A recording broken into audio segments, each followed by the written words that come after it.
Hey, what's up? I'm Jason, and for the last year or so, I've been writing a lot of unit tests for my game code. And today, I wanted to share the experience of why I've been doing that, what the benefits I'm seeing are, and how you can kind of see these in your own projects and get started with unit testing your own code. It really is worth it. It's really a lot of fun, and it will save you a lot of time in the long run if you learn this stuff and get good at it. So follow along, and well, we'll go from zero experience if you've never written a test to showing you how to write nice big tests that use real world projects and real world problems as examples so you can actually use this stuff going forward. It won't just be all theoretical. We're going to really dive into, well, first the theory and then all of the practical stuff of how you write these tests, how you structure your code, and how you'll start to see the benefits from doing all of this. So if this is the kind of thing you're interested in, get ready. It's going to be a little bit long. Make sure you subscribe, like, and most importantly, if you can, just share the stuff. Even if you don't want to hit subscribe and like, just hit the share button. It helps more than anything. All right, let's get going. I want to start by quickly discussing different types of testing that are available and just cover a couple quick terms. The first is manual testing. This is what everybody does at first. So it's when we go in and add a feature to our game or make a change, we go hit the play button and then we wait for that scenario to happen. Maybe it's we go shoot an enemy and wait for the explosion, see if the particle plays. That's manual testing. It's the thing that we do pretty much innately when we're building games, and the first thing that we learn to do. It works great because we can see what's happening, we can tell what's going on, and we can kind of work around problems, but it's very, very slow. The first time you do it, it might not seem bad, but if you imagine that you're going in and retesting every single thing that you've done every time you make a change, manual testing obviously really quickly becomes impossible to keep up with. Well, I wouldn't say impossible, but as your project grows, it gets a whole lot harder and a lot more expensive and a lot more time consuming. In fact, this is what we did a lot of at some other big companies I worked at, working on MMO stuff. We had entire buildings of QA teams just to do manual testing to cover all of the different scenarios and things that we couldn't hit, because we didn't really have much automated testing. The next step down this little ladder, though, is our end-to-end automated tests. These are the tests like you would imagine, almost like a bot running them. So the game starts up, something forces these tests to run. It could be something internal or external. It could be like a test runner that's outside the game, or it could be a bunch of built-in functions that are in the client, maybe calling into some server stuff or something like that. They're usually hard to set up. They take a lot of time, but they'll run through a full process and kind of tell you whether or not the entire game or the entire workflow is working. They're good to have, but not something that you want to have a lot of because they're extremely hard to build. They take a lot to maintain and they break often. The next step down that line is the integration tests. And integration tests are really where you're testing the, I guess, integration between two different systems. So this could be testing something like your server to your database, or maybe your client to server calls in a multiplayer or networked online game. There's something that, again, kind of like end-to-end tests, are a bit harder to do, and they tend to break a little bit more often, so you don't end up with as many of them as you do with the next level, which is what we're really going to focus on today, and that's unit tests. Unit tests are supposed to test a unit of code. They test a bit of functionality, ideally in isolation, and tell you whether or not that code does what you expect it to do. Not necessarily if it's broken, but if it does what your test says it should do. It'll tell you yes or no. If it doesn't do the right thing, it doesn't do what your test says, you'll know right away. You'll get failures and you'll be able to go in and fix them. The last thing I want to briefly touch on before we dive deep into unit tests, though, is TDD. That's test-driven development. That's the process of writing your tests before you write code. Generally, if you're doing TDD, what you'll do is write a test that fails, and then you will write the code that makes the test pass. And then once that's done, if you need more tests, you might write those, but then you'll write more tests that fail and then more code that passes it. And you always kind of go in that pattern, or at least that's the ideal. That's not what we're really going to cover today. I'm not a huge TDD guy myself, and that's probably just from a lack of really using it and getting a lot of good experience with it. It seems like it's awesome. It's probably worth getting good at and kind of learning more about. But that's not what we're going to talk about. We're going to talk about the most important part, I think, and that's unit tests. We're going to dive right into all of the awesomeness and get you started, get the stuff into your projects right away. Now let's talk about why you would want to do this. Why do you want to watch the rest of this video, learn about unit testing, and start doing this in your actual project? I'm going to start with these two very simple reasons. That one, you'll verify that your code works, and you'll have code that verifies that your code works. So not only will you know that your code works the first time that you run it, so maybe like you've gone in, you've added a feature, you hit play, you watched it, everything was awesome, it was good.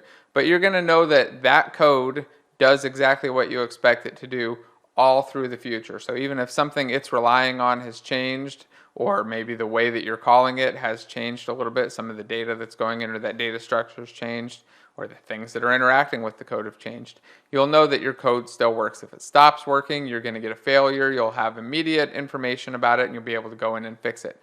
But that also really ties into preventing bugs from regressing. In fact, it kind of is the same thing, right? It's the idea that we don't want bugs to come back. And the biggest problem that this will solve with bugs is when you're working with multiple developers who are working on semi-related code, don't completely understand each other's code or what's going on there, but they have some idea, and they're making a small change that breaks somebody else's code. So this has happened to me, I don't know, dozens of times, and I'm sure it's happened to plenty of other developers out there, where you'll make a small change to some code and not know that it broke somebody else's functionality. They're expecting it to maybe act in a certain way or return a certain value, and you saw, oh, that's a bug, I need to go change it and go back to the other, maybe I think I'm fixing the bug for my code, and it ends up breaking theirs. And then a week later, they go, hey, somebody broke this, let me go fix that back, and they switch it back,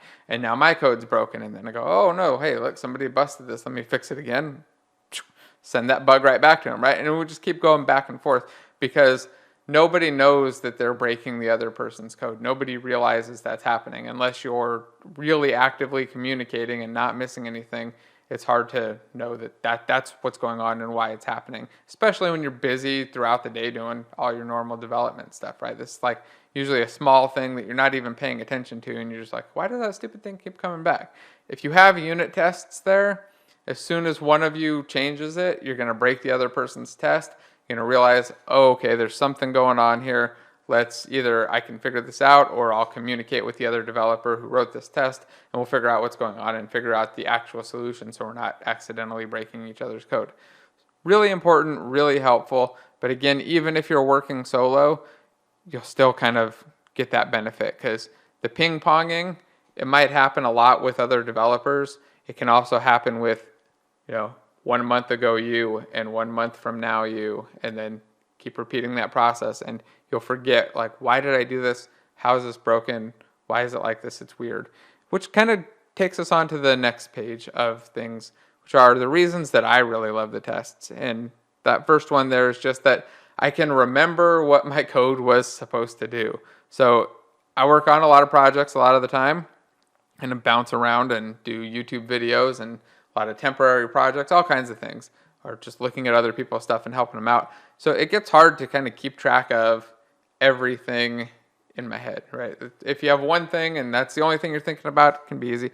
But a lot of us are very distracted. So remembering exactly what the code was supposed to do and why I wrote it can be hard. And if I have unit tests for it, I don't have to. I just go look at the test. The test tells me exactly what the code was supposed to do, why it's there, and how it should work. At least if I've written the test right. And we'll talk a lot more about that in the future, or I guess like in the next 20 or 30 minutes, right? So remembering why is a very important reason, but even I'd say more important is this middle one, which is that when I have unit tests over my code and I have something that tells me if things broke, I can refactor and clean up my code easily without worrying about it. And you might think like, why would I want to do that? It's like, well, who cares, right? What's the benefit of being able to refactor your code? Who cares?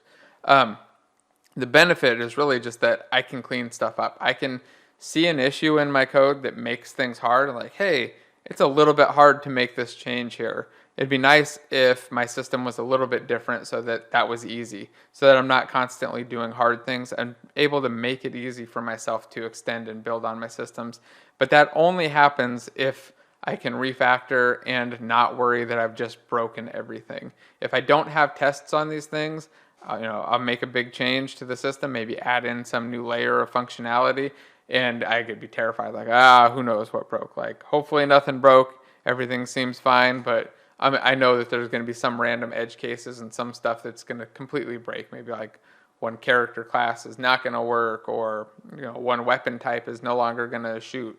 Whatever it is, right? Like, something's going to happen. If you don't have tests, you'll get very worried about doing these big refactors. Now, when I have tests on my code and I've got it on a lot of it, I'll refactor like crazy. I'm just like, hey, I don't like the way that this looks. This doesn't feel exactly how I wanted it. I'm going to change it. Refactor. All my tests pass. Oh, one or two of them fail. I'm going to go in, I'll fix those two tests, and I'm good to go. And I'm happy, and I found the bugs, and the tests have saved me. But less bugs is, of course, the last reason on this list.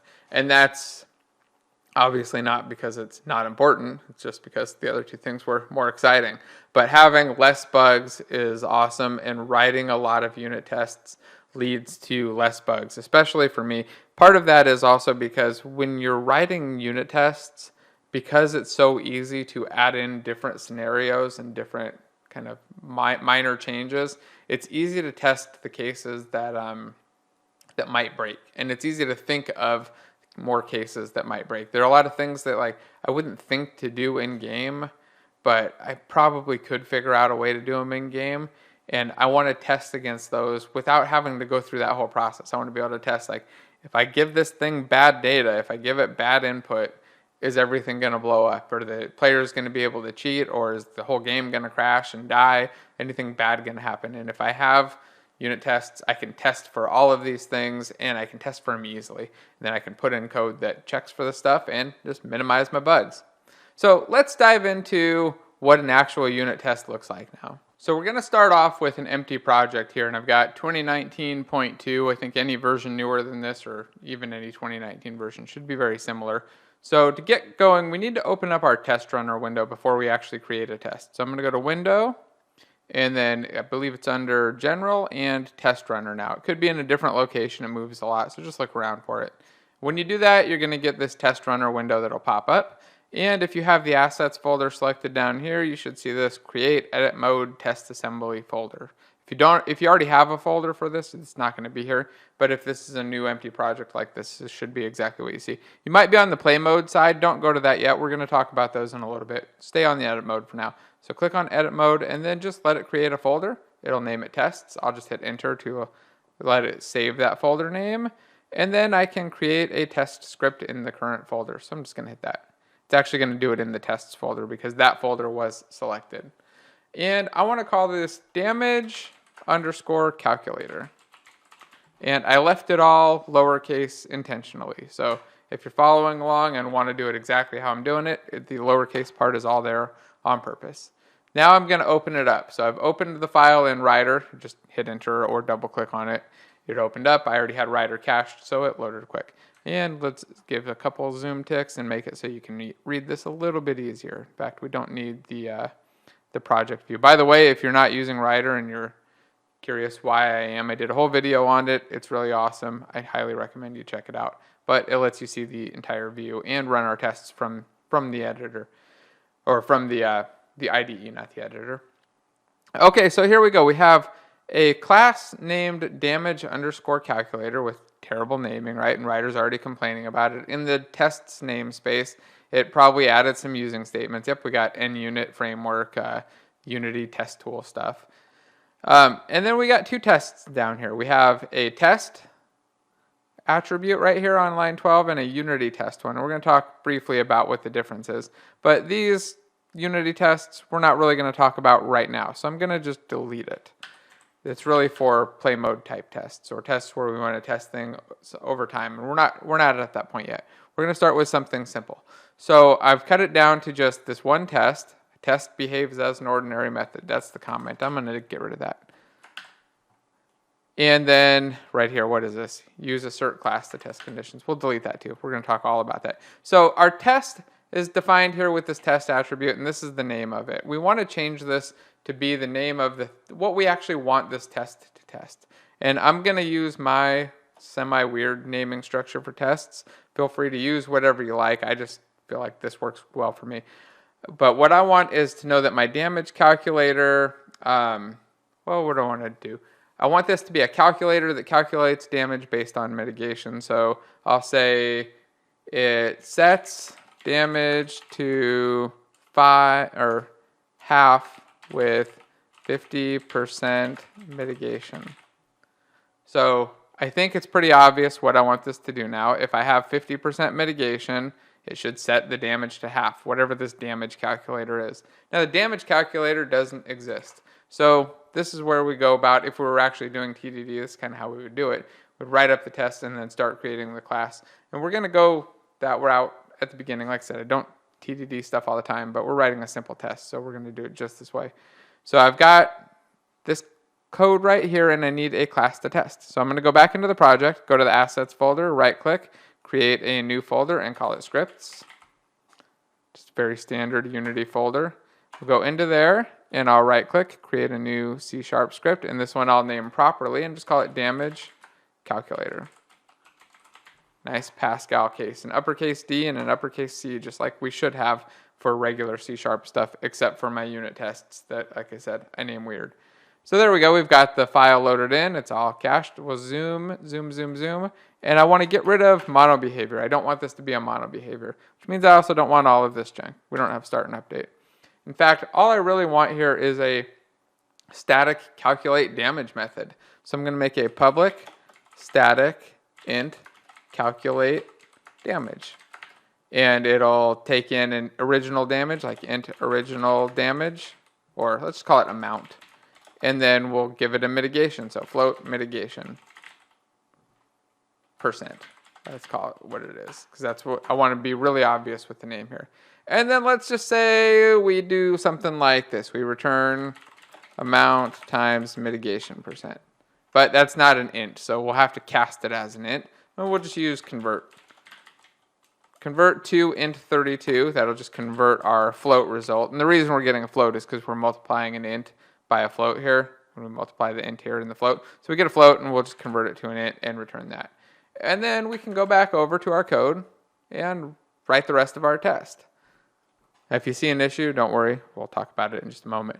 Let's just go along with it, though. So we've got damage calculator. Let's say I've got, well, I want to find the amount if I pass in 100 damage. Or let's pass in 10 damage, right? Let's do that. So we'll say int result, or mitigate, or what do we want to call this? Final damage equals damage calculator dot, wait, look at that. We're getting errors already. Dot calculate damage. And then we pass in like a 10 and a 0.5 for the mitigation. Now we have an error here, and it's saying that it can't resolve the symbol damage calculator. The reason for that, well, a couple reasons, really. One is that it's not referenced. Did that fix it? Let's see. Let's save. B. Nope. See? Didn't fix it. So we go in, we hit Alt-Enter, and you might think like, hey, it wants to reference that assembly. What actually happens is with unit tests, we now have assembly definitions.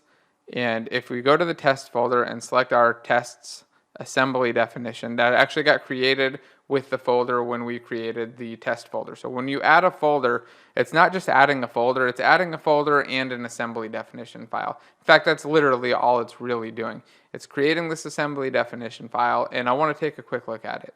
It has a couple things in here. It's got the auto reference option. We're not using that. It has override references, which allows us to define custom references like our If we uncheck it, you'll see that the NUnit option goes away. If I turn it back on, we can turn on NUnit and put in other assembly references. In fact, we'll be doing that for nsubstitute in just a little while. We also have to define assembly definition references. So right here, it's got the 2 Unity test ones, and I believe there's a way to make it work with all of the assembly definitions, but what I do instead is I go into the scripts folder and create an assembly definition.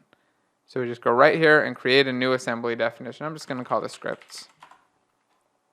Now there is a way to make it so that it can access all of them globally, but this is, I think, generally the cleaner way to do it. So the way that I'd recommend going for it. Have an assembly definition for your script files. And in fact, you may need to have multiple, especially if you have like a server and client game. You should definitely split those up. But if you can, splitting into multiple assemblies where the seams really make sense. And I'll probably do a video about that later. It really is a good idea if you can do that. So I've got the assembly definition file in my scripts folder, and I go to my test folder. I'm going to select this assembly definition. And then right here on the references part, I should get rid of this because it's a little distracting. So right here on the references for the test, I'll hit plus. Then I hit the little search dot here, and you should see that scripts appears, and I can just select it. I could also just alternatively go over here and take it and drag it right up there onto it. So with that all done, I should be able to save. I'm going to do File, Save Project, and then go back over to my code. Oh, here we go. Let it apply all the assembly definitions. Oh, errors already disappeared. And if I go back to my code and go to the damage calculator here, you see that the error is gone and I don't actually need to do anything different in the code. It was really just getting those assembly references set up. And you're going to find that that part is a pain if you don't remember to do it. You might sit there and struggle with it. I've done it a couple times and I'm like, oh yeah, assembly definitions, got to do that. The other way you can do it is if all your tests are in the editor folder, it's going to automatically find them. And like I said, there's an option somewhere that allows you to just find them all. I just don't remember what it is, and I'd go with the assembly definitions anyway. So here we are. We've got a test now that returns back the final damage from calculate damage. And now what do I want to do with this? Well, this is actually part of my test. This is my acting part. I don't really have any setup for this. So this is the part where I'm acting on a method here, and I want to just assert that I got the right result. So I'm going to put that here, assert. Now these comments are completely just so I can spell out and show you what the different sections of the test are. They're not required or anything like that. So here what I want to do is assert. And this is part of NUnit. It's there because NUnit is there. And I'll say assert.r equal. And then if we look here, it takes an expected value and then an actual, and I can even give it a delta to give it like an amount that it could be off by. So I want to say that r equal, well, at 50%, 5 should be equal to the final damage, because I expect that final damage is 5. So the expected value is 5, and that's that. So if I save that, and then I go back into Unity and reopen that test runner, let's go to Window, General, Test Runner. I should have my test here. So I have my damage calculator, sets damage to half with 50% mitigation. Let's try that. So if I hit run, you see my test runs and it passes. It is nice and green. Pretty cool, right? But let's add another test and start to see where we're going to get a little bit of value from this. So I'll copy this test. So I'm just going to select from 11 to 19, Control C, enter a couple times, Control V. And then let's say I want to do sets damage to 2 with 80% mitigation. So I want to say sets 10, or let's say it calculates, let's change this, calculates 2 damage from 10 with 80% mitigation. So I want it to calculate back 2 from 10 when I have 80% mitigation. So my mitigation percent will change to 0.8, which is 80%, or anything times 0.8 is the same as giving 80% of it. And I expect a 2. There we go. So now I can save this off and go run my tests again. Look, I've got 2 tests now, so I'll just hit run all. And I've got a failure. Let's take a look at that. So if I select the test, you'll see that my expected result is right here. It says expected 2, but was 8. And let's go look at that again. Let's go take a peek at our damage calculator and think, why would that happen? First, let's get rid of all these extra using statements because they're just cluttering things up. And then let's just think about this code for a second. So if we have a 10 that comes in and we mitigate 80%, right now we're doing 10 times 80%. And that's actually not what we want, right? We want a mitigation should be like it takes off 80%, not you take 80%. Because that would be like 20% mitigation, where we took off 20%. Mitigation is the amount that we want to take off when we're like calculating damage. And I'm thinking of this like from an RPG or even a shooter damage thing where you've got armor that mitigates the damage. So how do we do this? Well, we need to actually change this. So our test here, this test has found a bug in the code that our first test didn't. So really important that just because you have one test on your code does not mean that the code is good or that it is covered. It just means that you wrote one test for the code. You need to test the right scenarios, and you need to test multiple different scenarios, the different possible inputs for the different possible outputs, those combinations. Now you don't need to test every combination. We don't need to go in and test like 1 to 100% mitigation. We could, but I wouldn't write a separate test for each of those. We just need to, I like to test a couple different spots along the way or a couple different inputs so that we have some variety here checking these different things. The one reason that our first test passed was that 50% is a nice even cut, so it didn't matter. It kind of masked and hid the problem. But once we put in the 80% one, we found the issue. So how are we going to fix it? Well, let's go into calculate damage, and what we actually want is to take this mitigation percent and we want to make a float multiplier equals 1f minus mitigation percent. Then we'll multiply by the multiplier. So now if we have 80% mitigation, we're going to get 0.2, and we'll get back a 2. If we have 50, we'll get 0.5 and still get the right value. Let's go back into Unity and rerun our failed tests. So rerun failed would just run those failed tests. There we go, it passes. We now have 2 passing unit tests, and if anybody goes into calculate damage and changes the way that it works, makes it do something else that we're not expecting, that our code that's calling this is not expecting, we will know about it and they'll know about it right away and hopefully take that into account and not just blow everything up. So that's one simple test. It's time to move on to some more advanced stuff though. Okay, now let's go from testing a simple static method to testing an actual class and some functionality that checks for state and state changes that we could use in a real game. So here I've got some equipment slots. I've got a left hand, right hand, a chest, and legs. So just picture any old game that you can put something in each hand, wear something on your chest and your legs, and this is kind of that. We've got the slots defined as an enum, or enumeration. So we've got 0 through 3 there, with the integer values. And then we've got items. So items have an equip slot, and they have an armor amount. That's it. We're not going to add anything else. We're going to keep nice, simple items. Even our weapons that are going in our hands are just going to give armor for now. It's just 2 shields, right? We've got a character that has some inventory and health. And then we have the meat of our code here, which is still not much, but a basic inventory system. So we've got an inventory that right now is a mono behavior. Let's actually make it not a mono behavior, because if we look here, there's nothing mono behavior related, is there? In fact, we can probably delete that. Get rid of the mono behavior part completely. Don't worry, we are going to talk about mono behaviors really quickly though. Very, very soon. So here we've got an inventory class, and we've got a dictionary with equip slot as the key and item as the value. So if you haven't used a dictionary before, it's essentially a key value lookup that's very fast. So we can give it an equip slot, and it will give us the item for that equip slot. And we can do that right here on line 15. We use the indexer, kind of like an array indexer, but we give it the key, and it gives us the value, or allows us to set the value. So here we have that dictionary, and then we have a list of unequipped items. That's just to hold all the items that were not equipped.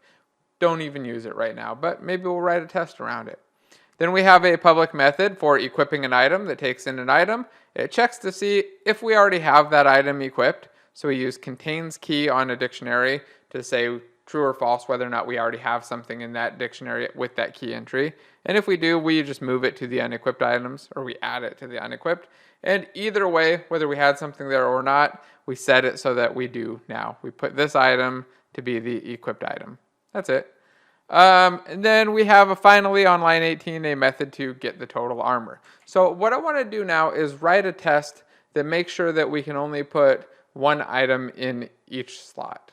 Let's do that. Let's start off with something simple so that we can only put a single item in each slot.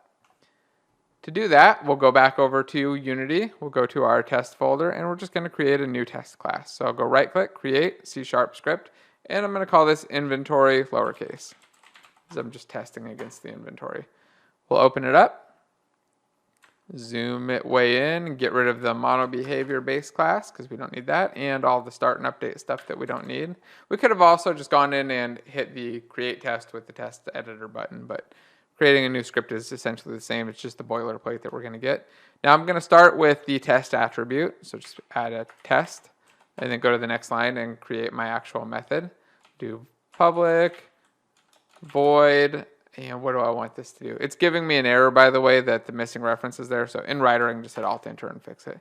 If you're in Visual Studio, you can hit Control period or right-click on it and add the reference. But it needed the nunit.framework there. So let's give it a name. So inventory only allows one item of each slot, or let's say only allows one chest to be equipped at a time. And I'm just going to test against chest items for now. So to get this test set up, I first really quickly want to talk about the thing I kind of glossed over before, which is the three parts of a test: the arrange, act, and assert. Let's just put these into comments. Arrange, act, and assert. Arrange is where we're going to actually set up our test, and that's what we're going to do first. So we need to create an inventory that we can use to test. So we'll start with inventory. Inventory equals new inventory, and just create a new inventory. We also need some chest items. So I'm going to make an item. Say item equals new item, and I'm going to use the initializer here. So I got rid of the semicolon, and we're going to say equip slot equals chest, or equip slots.chest, and just put a semicolon at the end. And I'm going to call this, chest 1. And then I'm going to copy that and make a chest 2, because I'm going to use 2 different chest items. And then I want to make sure that only one of them is actually equipped. Next, we want to do the acting. So I want to go into my inventory and tell it to equip the items. So say inventory.equip item chest 1. And I can even copy and paste that and just say inventory.equip item chest 2. Now, what do I want to assert here? Well, we'll really want to assert that only one of these 2 items is equipped, that I don't have 2 chest items equipped. And the more I think about it, I really want to decide here which one should be equipped. Not just that there should be one, but should it be chest item 1 or chest item 2? If I call the equip item, am I expecting it to replace the existing item with the new one if that fits the slot, or to just say no and stop me? And if we remember our code, let's go take a look. We really just replace it, right? So we don't care, and we move it to unequipped items if it's an unequipped item. So we don't have a good way to test that this is actually happening in our test. We don't have a way to check to see which item is in the chest slot, for example. Now we could technically give these different armor amounts and then maybe call in and check the get total armor method's total value. But then we're not really testing what we say we're testing. We're testing that the item is equipping, but we're also testing that get total armor returns back the sum of all equipped items and that we have nothing else equipped innately. And we're testing a couple other assumptions that aren't really part of our code, or at least aren't part of our test that we're writing. We really want to just make sure that the item in the chest slot is that second one. So what we're going to do is add a method here.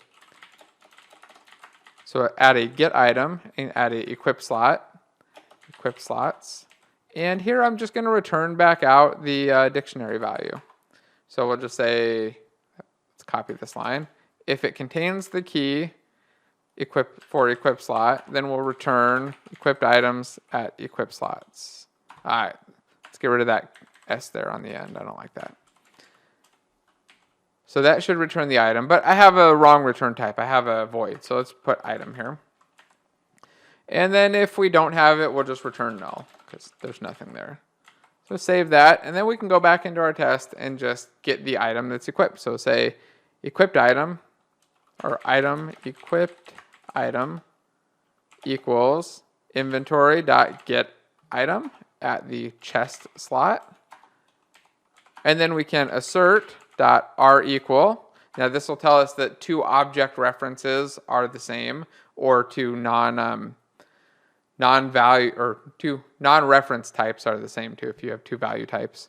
But here we're just doing rEqual, and we want to do that the expected thing, which is chest 2, is equal to the equipped item.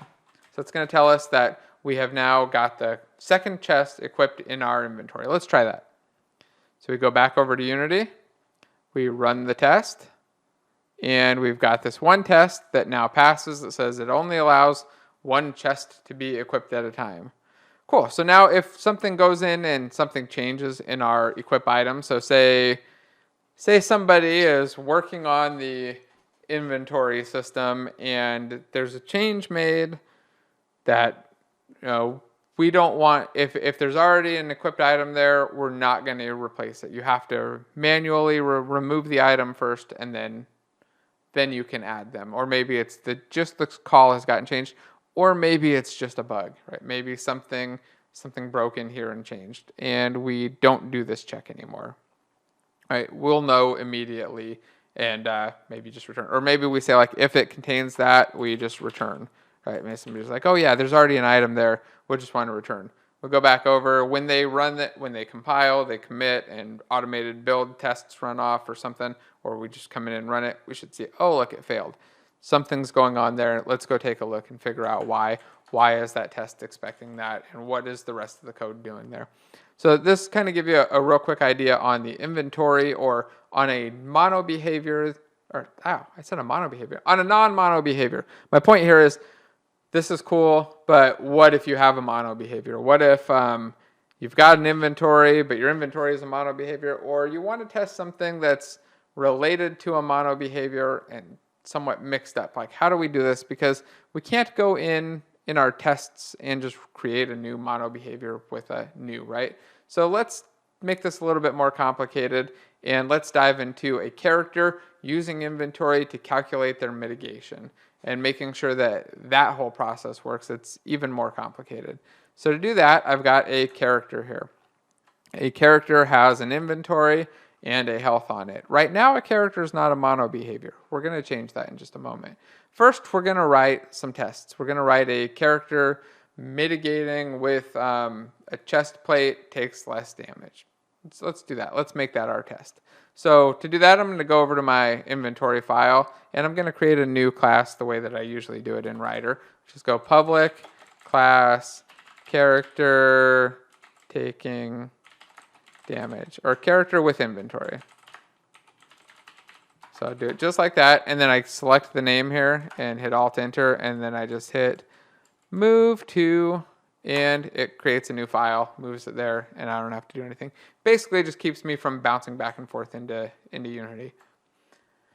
So now I'm in here, I want to create a test. So I make the test attribute, hit Alt-Enter, and get that missing reference in there. Then I'll do public void, and let's say with 100 armor, or let's say I'm going to keep the numbers nice and simple. So let's go back to like a 90.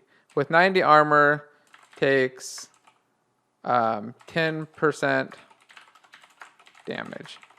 So I'm going to equate armor to mitigation at just a 1-for-1. Obviously, you probably want to have some calculation. You don't want 100 armor as 100% mitigation, but you scale it by your level or something else. Here, we're going to keep it somewhat simple and just say that 90 armor is the same as 90% mitigation. We'll just leave out that multiplication step in there.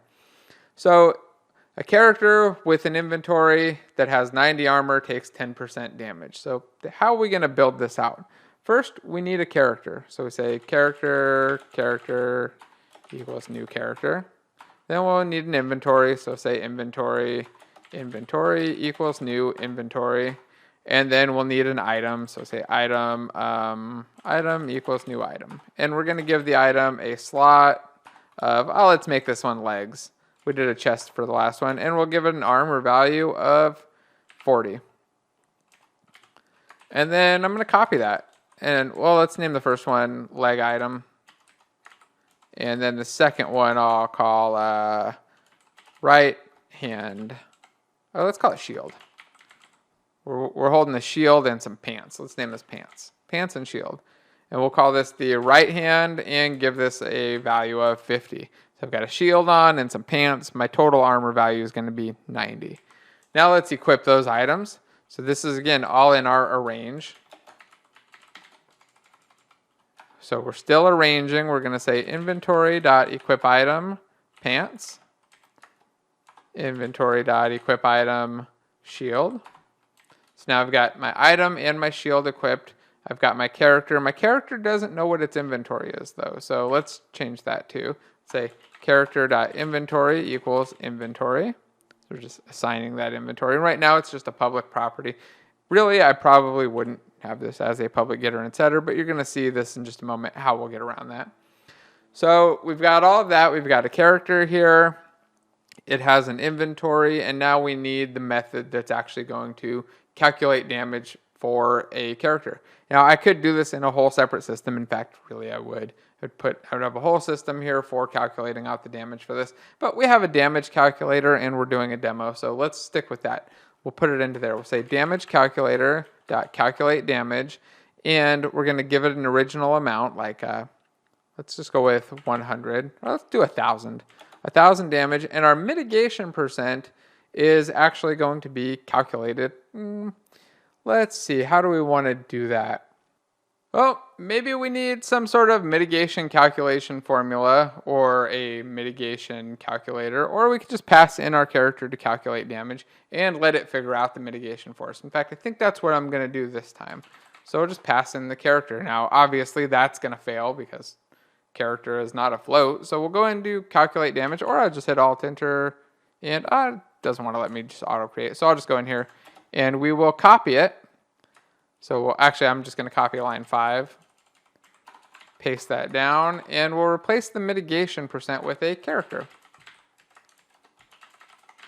So now our damage calculator can calculate damage for a character, or we're saying that it can. We haven't actually hooked that up yet. So let's figure out the mitigation that we want from the character. To do that, we'll get the inventory and get the total mitigation. So say like int total armor equals character dot inventory dot get total armor. So we get our total armor amount. Oh, what's the error there? Oh, get total armor is a float. Let's change this. This should be an int. That was just a bug in the code. Typo there. So we get our total armor. And with that, we just need to, well, if we're going with 100, we'll subtract 100 from our total armor. Sounds right? Yeah, so we'll do int amount equals 100 minus total armor to give us that difference. So if we're at 100, we're going to get a 0. Yep, and if we're at 0, we're going to get a 100. In fact, let's change this to a float. So it's going to be a float for 100F minus total armor as a float. Seems right. Oh, I see the issue though. I named it amount. So let's say this is going to be our multiplier. Multiplier is 100 minus total armor. So then say we've got a value of 50. We're going to get 100 minus 50. We're going to get a 50 here. If we have an armor of 20, we're going to get an 80 here. So this might sound kind of familiar, right? It's kind of like this calculate damage. Then we want to divide that multiplier by 100. So say multiplier divided by equals 100F. Just going to cut it down so that it's a decimal. So if it was 80, it'll be 0.8. If it was 20, it'll be 0.2. And then we can just return calculate damage of our amount and our multiplier. Does that seem right? Well, think about it for a moment. And it can get a little confusing, right? When you're thinking about the math in your head. Luckily, we can just go over here, find our tests, and run them. But we haven't finished this test, right? Like we wrote the test, it passes, but let's actually look at it. Let's right-click on the test and hit open source code and actually add an assert and figure out the damage amount. So We're calculating out a damage. Here we are expecting to take 10% damage. So we'll say int total or calculated damage is that. And then we should assert, or here's our acting actually. We should call this out. This is the act. And then the assert, we're going to say assert dot r equal 100 and the calculated damage. So if our math is right, we didn't screw it up, we should end up with 100 damage with 90 armor, and that's the value we'll get back. And if we did mess it up, well, then we're going to get a nice clean error message that tells us, and we'll be able to go in and change it and clean it. Oh, look at that. We got a nice clean error message. Expected 100, but was 900. I didn't have to start my code. I didn't have to run in and go test it. I just ran it and saw, oh, hey, look, that's a little bit wrong. So let's take a peek real quick. So our multiplier is 100 minus that. And if you think about it, we're actually getting the inverse of what we want. So what we do is just go 1f minus that. Or we could just not do this part, right? So I can undo that, and I could just take the amount times our actual multiplier, because this is our real multiplier. Here we're passing in a mitigation percent, and I was using the multiplier as my mitigation percent. And then the names should have just said, hey, don't do this, stupid. You got a multiplier right there. You're obviously flipping it again. But sometimes that doesn't happen. I mean, a lot of time we're just distracted. Projects are big. There's a lot to do. So tests will save you again. So I'll just take this line of code instead. Bam, paste that down there. I'm no longer relying on this method to invert something I don't need inverted and convert something. I can do the conversion right here. My code's cleaner, and my test passes. Look at that. Test is good. Everything's good. So I said we would talk about mono behaviors though, right? So what if this character is not that? It's this. What if our character is that? Suddenly we go back into our unit test and we run, let's try run all. And then if we select the test that's actually using the character, it's kind of weird because the test is passing, but it shouldn't be. It's actually giving an error here. It's saying that you're trying to create a mono behavior using the new keyword. It's not allowed. Alternatively, your script can inherit a scriptable object. So what it's saying here is that there's something wrong, but it's still just not, it's not getting to the assert, so it's not actually failing properly. This is really annoying. This really should fail, and it's fine. We'll figure out a way around it. But for now, we're going to actually go in there and figure out how to code this so that it doesn't give this error and that our test actually runs and works. So let's open up the code and take a look at this test. If we look right here, you'll see the problem. It says, hey, mono behaviors must be instantiated with GameObject.addComponent of type T instead of new. Now, we can go in and create a play mode test for this or something. We could create a game object that news this up, runs it in a temporary scene, and does all of these things that we want. That's not what I want to do though, because play mode tests, while they're no longer a pain, and they're actually pretty cool now, they're still a bit slower, they're harder to set up, and it's not always going to work for this kind of scenario. So say my character is a network spawned object, maybe it's a multiplayer game, and the whole process for setting up a character is huge, right? Newing a character and setting all that up in a test, or trying to get the network stack working and everything going, might just be a little bit too much work. So there's actually a much easier way around this. I don't necessarily need the character. In fact, if we look at it, let's look at our calculate damage. Our calculate damage really only cares about the inventory. So I have a couple options. One, I could just change this to just take an inventory, but let's imagine that we care about something else on the character too. Maybe we also care about the character's level. In fact, let's add that, right? So let's say we get the armor, and then we also add in the character's level times 10, right? Whatever their character level is. So we're giving them some base armor based on their character level, and we'll add that as a read-only property on the character, or we'll even make it not read-only. So it's got a level on there, and then now we can't just go in and change it, right? So we can't go, hey, well, we'll just take inventory. And obviously there are a million other cases where this could come in, and you can't just go in and restructure and reformat and totally redo the code because of that. We need a way to get a character in here without creating an actual character. And this is where all of the magic and fun really happens with mocking and substitutions. To do this, we're going to create an interface. We're going to create an interface for our character, and we're going to allow calculate damage to take that interface. So let's do that. Let's go into calculate damage, and let's go to character actually. And then if we just hit Alt Enter, you're going to see an option to extract an interface, I think, or maybe it's Control Shift R.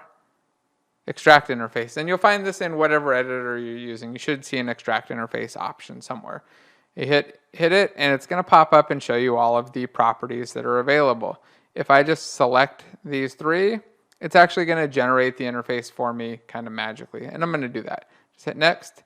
There we go. I've got an interface. So the interface is, well, I'd say it's a key part of clean C# development. If you're not using interfaces, you're missing out. They're really there to just make things easier for you. It seems a little more complicated at first. It seems super stupid and annoying at first, but when you get used to them, it really saves time and makes things a lot easier. So here we are, we've got this interface, and it has an inventory, a health, and a level. And I'm gonna remove the setters here. Most of the time I don't put setters on my interfaces unless I actually want to set the thing. In our case, for the character, I put setters here because I wanted to be able to set those because I needed it for the tests. That was it. Now I don't need it once I start going into this substitution route. So I've got this interface here that says I have an inventory, a health, and a level, and that's added after the mono behavior with the comma. Now we can have as many interfaces as we want. We can have like I logger, I whatever else, I subsystem. These are all existing ones that are just built in. I can add as many as I want. We can only have one base class, but we can have as many interfaces as we need. We just have to make sure that we implement them. And if I got rid of this line, maybe I commented out, we're going to get an error.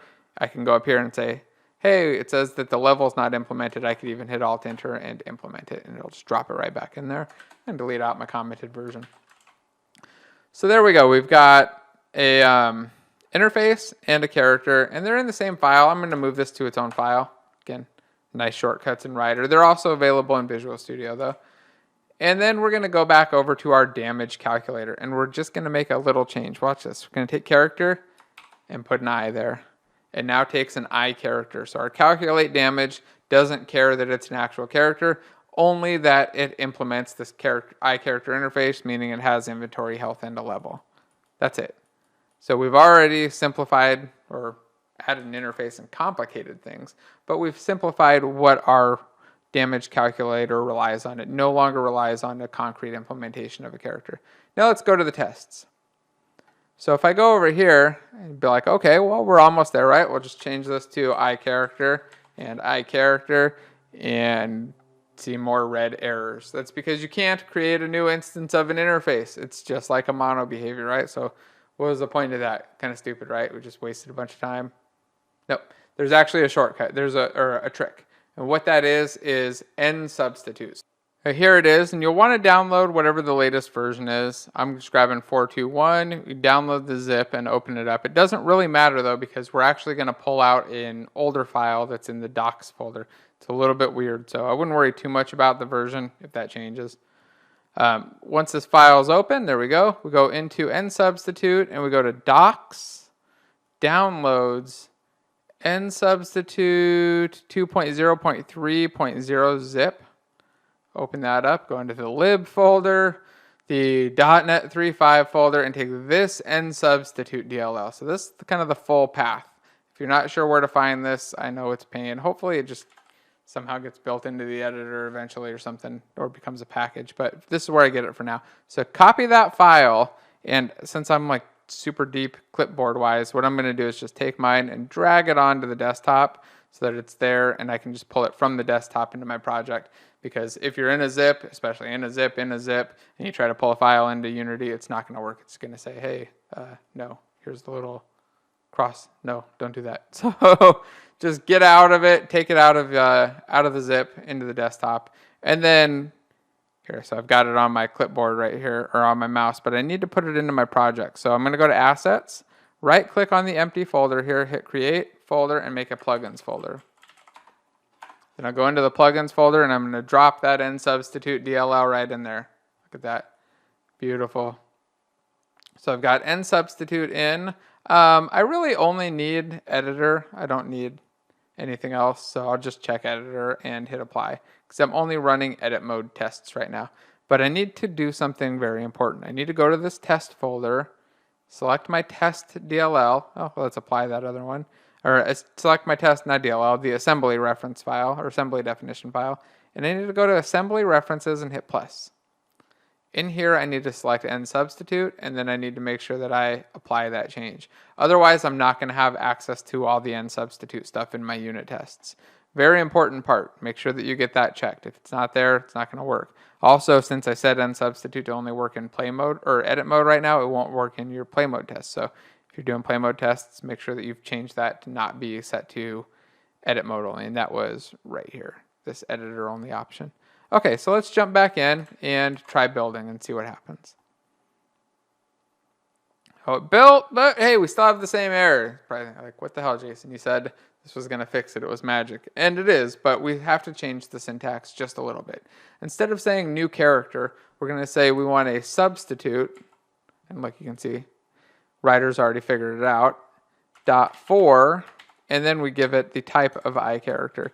Now, you may not have seen the magic that happened there, but with writer, it kind of automatically added this using nsubstitute up here. That's why this is blue and good and not red. Get rid of that.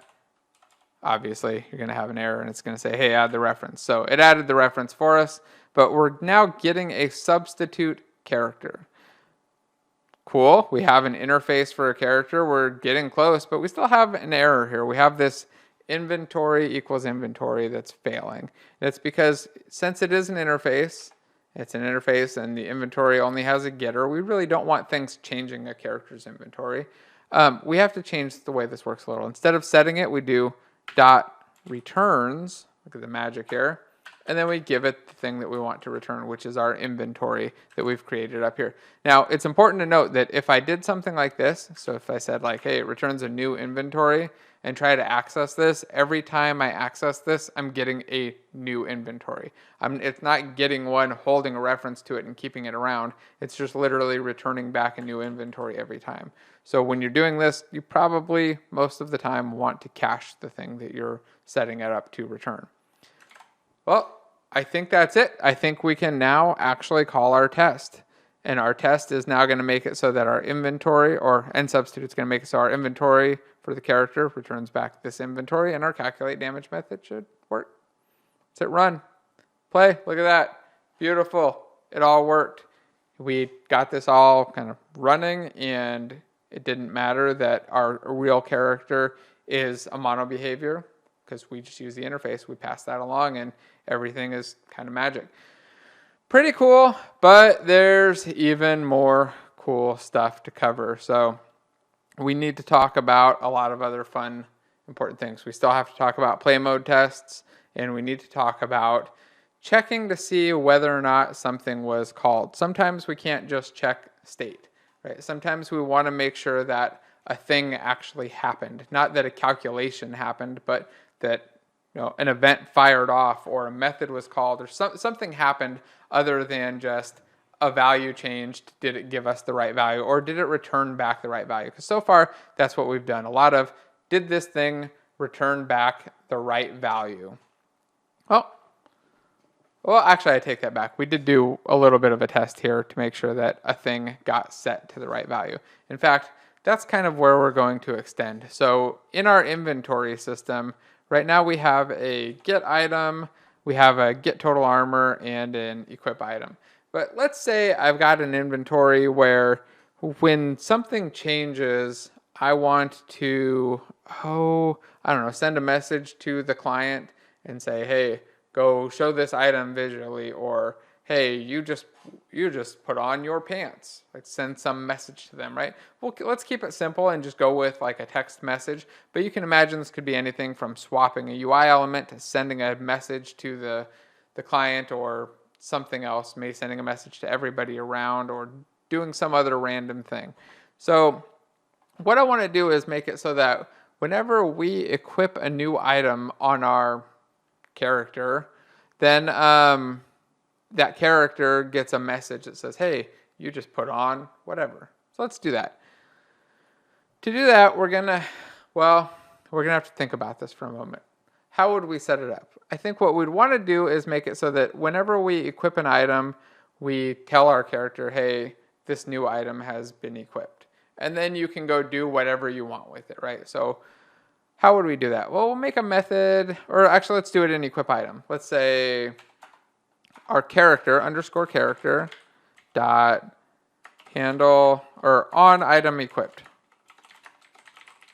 And we'll pass in item. Now you're looking at this like, hey, it's red. What the hell's character? We never made that. What's on item equipped? We didn't make that. It's okay. That's how I like to code. So we've got this here, and we've got an idea that we want our character. So we want to have a way to access our character constantly on the inventory. So I'm going to refactor this inventory just a little bit, and I'm going to add a constructor. Watch this. We'll do CTOR right here and just hit tab. It's going to generate a constructor. Constructor is called whenever we create a new inventory. This will get called. But we're not going to make it a parameterless constructor. We're actually going to take in an I character and call that character. Then here we're going to say underscore character equals character. And I'll go over here, hit Alt Enter, and create a field. So now I have a private field for our character that it's actually saying I can make read only. So why not?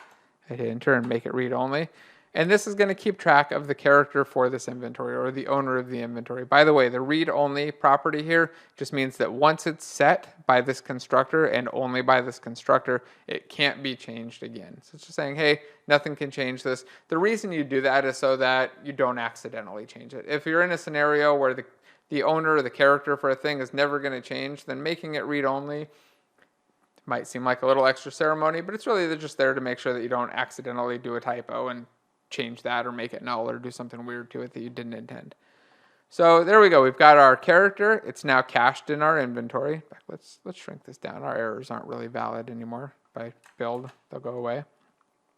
And then we have this need to call an on item equipped. So let's generate that. I'll hit Alt Enter, create a method there, and it's just void on item equipped.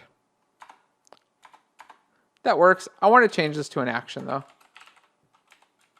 And hit Alt Enter to add the using system statement up above. So this way I can actually just register for it more like an event. So I've got on item equipped. Actually, you know what? Let's change it back. Let's keep this simpler. Let's go with just a method. So I've got on item equipped on a character. And then we'll go over to our character and we need to implement the interface. See how it's red? That's because we don't have the on item equipped. If I mouse over, I can even see the error message, but I can hit Alt Enter and implement that method. And then right here, I'd want to do something like debug.log you equipped the item.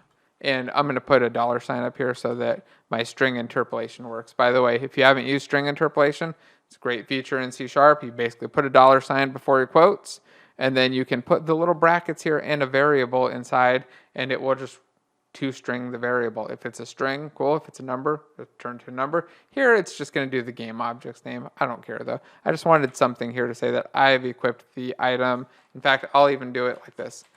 In item.equip slot. So I've equipped the whatever it is in the equip slot is the log message that I expect to get. Now again, in a real game, this might be like a pop-up message on the screen or a network message that's sent across or something else. But we really just want to make sure that whenever we equip an item, the on item equipped message is called. So how would we do that? Well, we'll go back over to our inventory really, right? Because we want to test this on our inventory. And first we need to fix this test, right? Because our inventory no longer works without a character. But we can just pass in null. I wonder what's going to happen. Oh, nothing, because we can't pass in. Oh, yeah, we can. There we go. So we pass in null. If we do this, though, I already know what's going to happen. I said I wonder what's going to happen, but I really just wanted you to wonder for a moment. But if we look here at equip item, what's going to happen is character is going to be null, and it's going to blow up, and we're going to get an error. Not exactly what we want. So we need to give this a character, or we need to make our inventory code not care if there's a character. In our case, though, I just wanted to have a character because I can't think of a case where I want to have an inventory that doesn't have a character assigned to it. So again, in this case, I just do I character equals or character equals substitute dot for iCharacter. Oh, let's fix the casing. If I can get the casing right, this is actually very simple. And then I just drop that in and I'm done. This is the benefit of nsubstitute, right? I need the thing, but I don't really care about it. I just need like a mock version of it, something that stubs it out or fits in there. I can just make a substitute for it and my test works, and I'm still just testing the inventory. So what I want to test now is that the inventory tells the character when I've equipped an item successfully. So I'm going to copy that error or that test, and I'm going to go down here and just rename this. So tells character when an item is equipped successfully. So what do I want to do? Well, I want to equip a single item because I don't really care about equipping 2 items. And then I don't want to check that the equipped item is the chest because I'm already testing that somewhere else. And I don't want to equip that it's chest 2, because that's not true at all. What I wanted to check is that something on my character was called. I want to check that the item equipped was called. So what we're going to do is say character.received, and this is another one of those special calls that's available because of nsubstitute. And it does take a parameter, so we can give it any number of calls that we expect. Here, I only want 1, so we'll just leave it at the default, which is blank or 1. And I want to receive on item equipped. And what item do I expect to receive? Well, it's chest 1. That's it. So this should tell me whether or not I received a message for equipping chest 1. Now, let's go in here and let's break it first. Before I run it, let's imagine that I'd done it the TDD way and wrote my test first. And then let's go in and fix whatever error we have here. Oh, the inventory here on our constructor wants the character, so I need to pass in the character. Totally missed that. Try build one more time. Control-Shift-B or F6, depending on your editor, by the way. There we go. Build succeeded. It's looking good. We jump back in here and we run our new test. Let's just hit run all and see if everything's working. Nope. So this one is failing because it expected to receive a call matching on item equipped with that item, but actually received no matching calls. Now if we go back in here and we go to our, where was our method in our inventory, there we go, and we re-enable the on item equipped, come back in and run our test. So I just uncommented or deleted the commented part. There we go. Our test now successfully passes or is successful and tells our character when an item is equipped. So I know this is going really long and I'm trying to get into a lot of different examples, but I don't think I can stress how important separation with these interfaces and being able to write in easy substitutions is. It makes it so that you don't need to do a whole lot of setup in your tests. You can kind of minimize that. It also makes it so that you can test pieces in isolation, right? Because what I'm really testing here isn't that my character sent a message, right? That sending messages works or that debug logging works. I don't care about that. I care that my inventory system is doing what it's supposed to do. And I want my test to just be about that, not about everything else.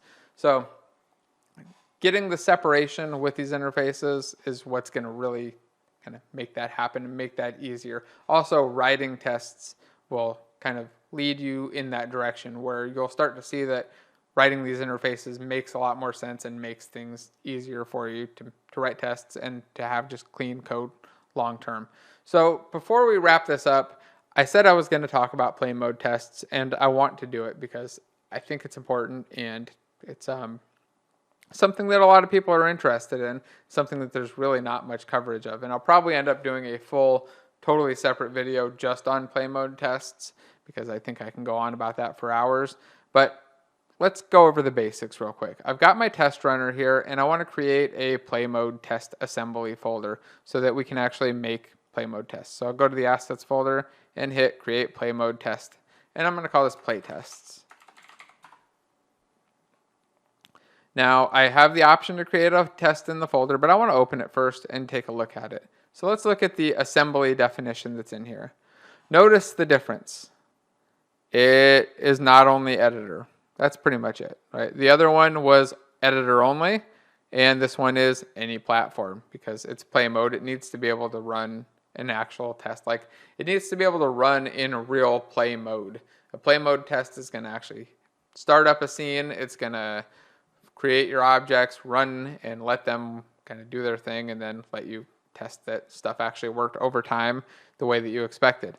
So let's create a test. So we create a new test, and I'm going to call this rigid body test, or let's call this player movement.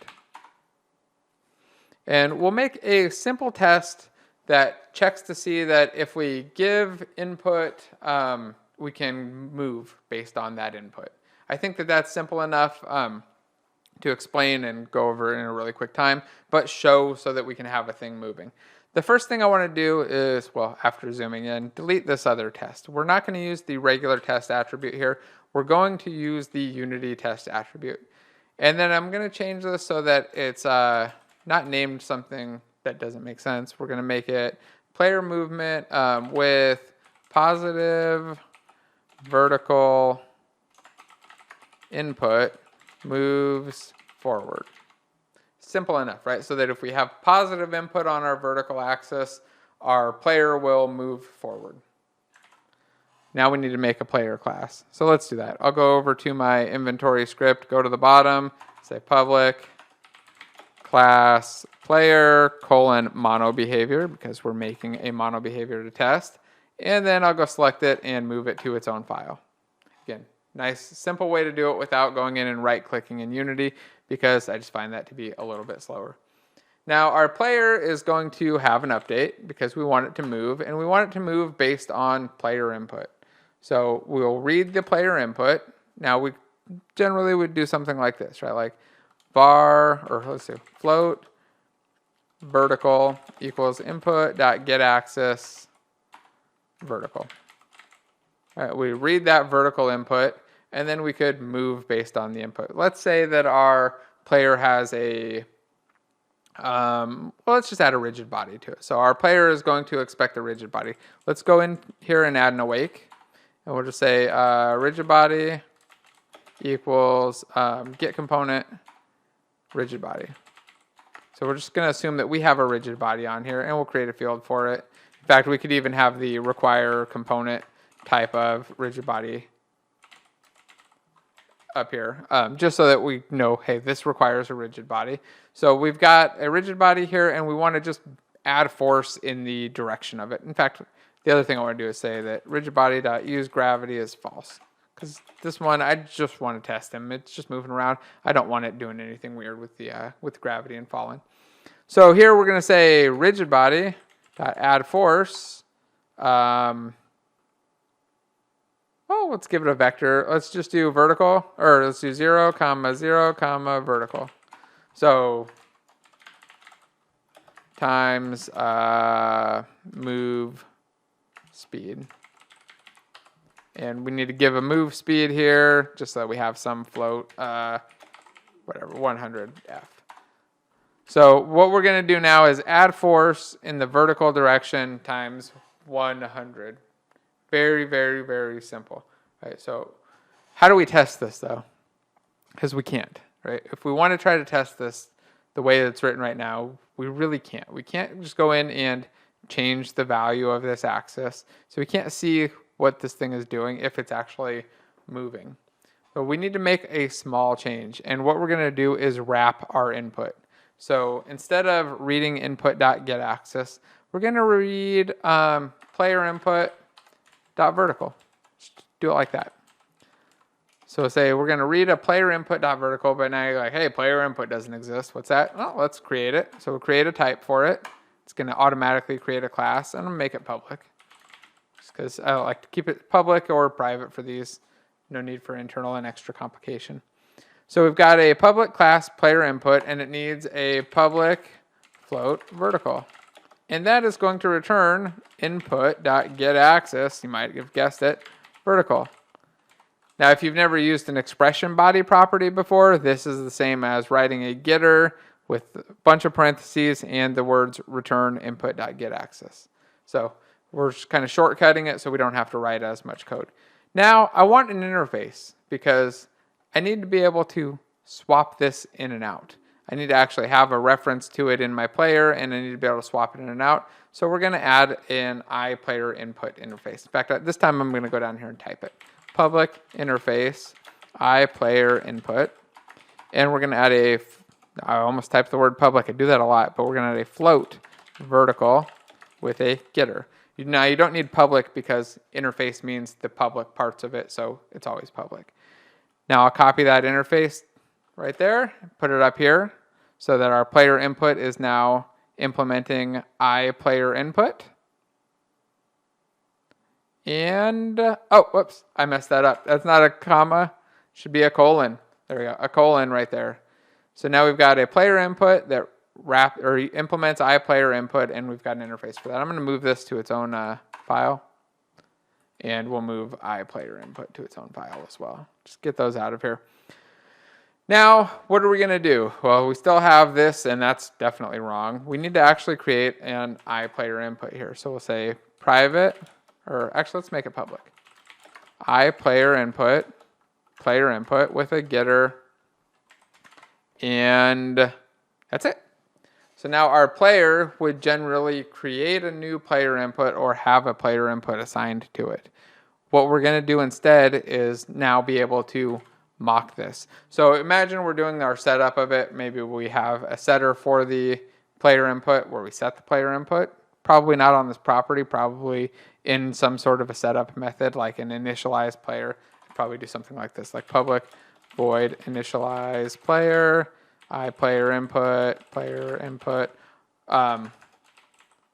or assign player to input so that we can customize and swap out their inputs. Maybe it's a different controller or a different control scheme or a network system instead of a local input, something like that. Hopefully you understand the idea though, that we'll be able to swap out the input wherever we are, including in this test. So if I go back over to our tests, so our player movement test, and we want to create a player now. So we'll go, well, let's create a new player. We'll create a new game object and we'll add this component. So we're going to say game object, let's call this player game object equals new game object, and I'm going to call it player. Then we'll say player game object dot add component of type player. And I want to assign that. So say player equals that. Now I have an error. What's the error? Let's do a build. See what's going on here. So it says that it can't find our player. Why can't it find our player class? Well, let's take a peek. So our player is here in our regular scripts folder, right? Let's go take a look. So scripts, we've got our player right there. And we're running tests from our playtests folder. Now, hopefully, you've been following along and paying a lot of attention. You think, oh yeah, we need that stupid assembly definition reference. So we need to go select the playtests assembly definition, hit the plus, then go take our scripts and assign that assembly definition, or hit the little pop-up thing to search for it. Now we apply, come back in, and let's try a build again. Everything should be better though. So if you run into build errors or reference issues like that, just go double check those assembly definitions, make sure that they're right and that they've actually applied. So here we go. We've got our player movement script. We're now able to add a player to it. Now I want to assign a input system. So I'll say player.input.returns. That I can't do anything. I can't do a returns, right? But I can just set it to a mock. So since we're testing the mock, I can set it to some other player input. Now I could either create a mock player input or a new player input and try to do something with it, or I can do a substitute .for iPlayer input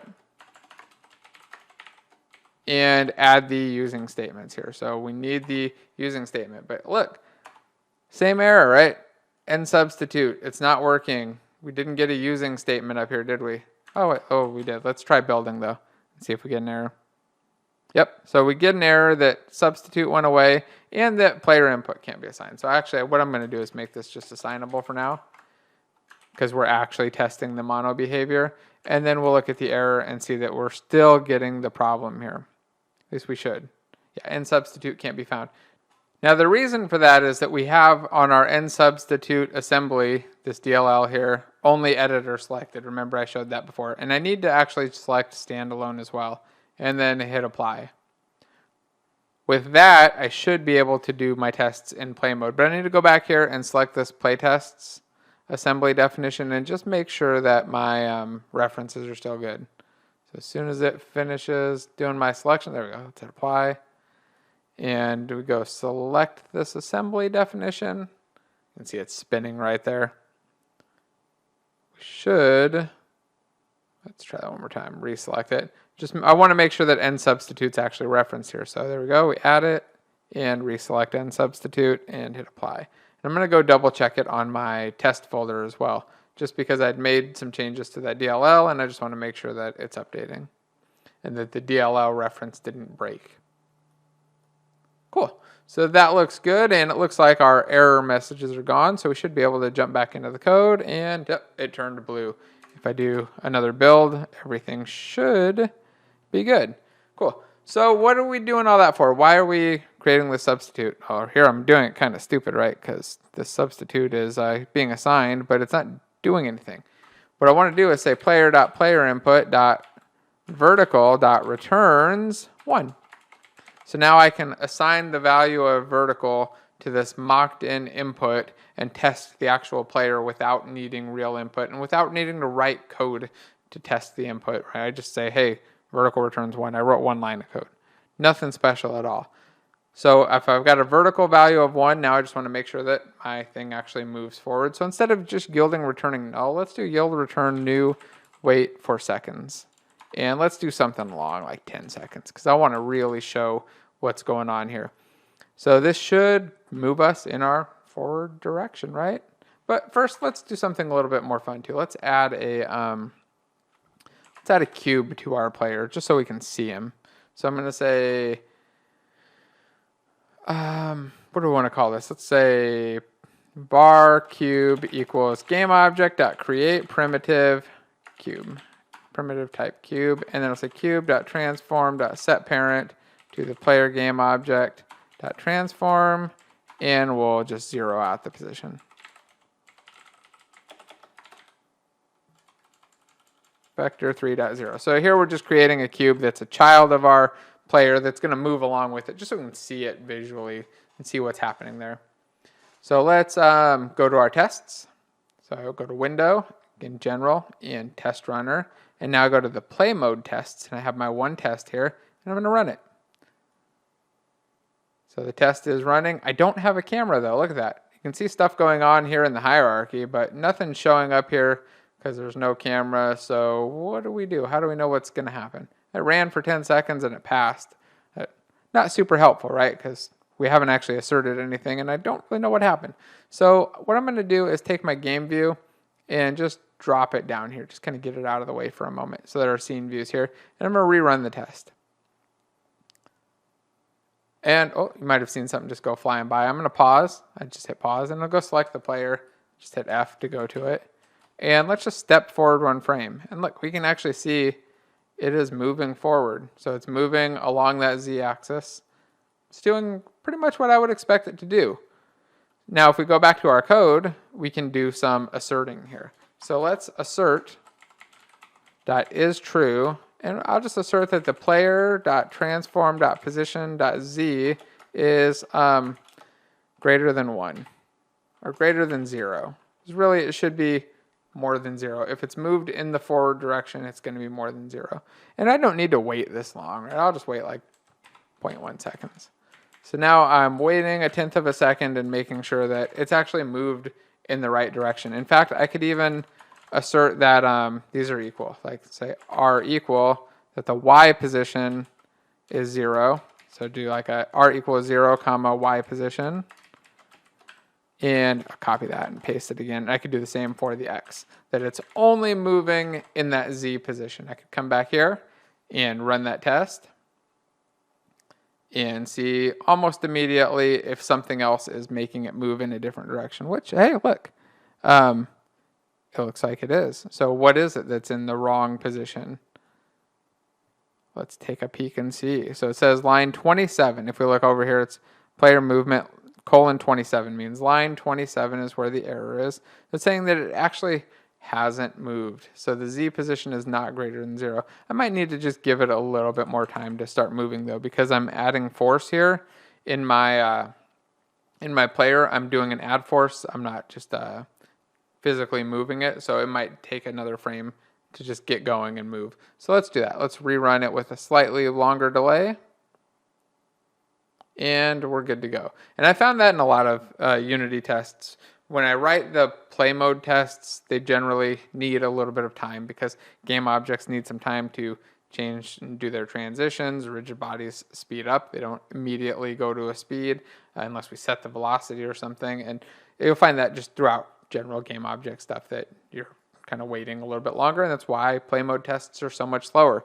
But they are easy to write. Again, you can do all of this very, very simply. You can set up the entire environment, have a little setup script part, which just use the setup attribute. You could set up an entire environment and have it run through, do some things, and then tear it all down. It's important to note, though, that when you do this, you do get one test scene. So it creates a scene and it runs all of those tests in that scene. You can do some management of that if you want, but just clean up your things as you're working with them. And in general, most of your tests should probably be edit mode. Edit mode tests aren't the easiest to write for existing code, but they lead to much better code as you're kind of developing them and getting better at them and writing them. Anyway, I think I've gone on probably long enough. If this kind of stuff is interesting, just the main thing you can do is share it. But I also wanted to say a special thanks to everybody on Patreon and all the subscribers and everybody who emails me. You guys are awesome. I love doing this stuff and I have a lot of fun with it. So if you can share it and help me do more of it, it's awesome. I appreciate it. And if you have any questions, please just drop them below. I'll try to answer them as much as possible, and I'll try to do some more videos on unit testing as long as everybody is as excited and interested in it as I am. All right, thanks again. Goodbye.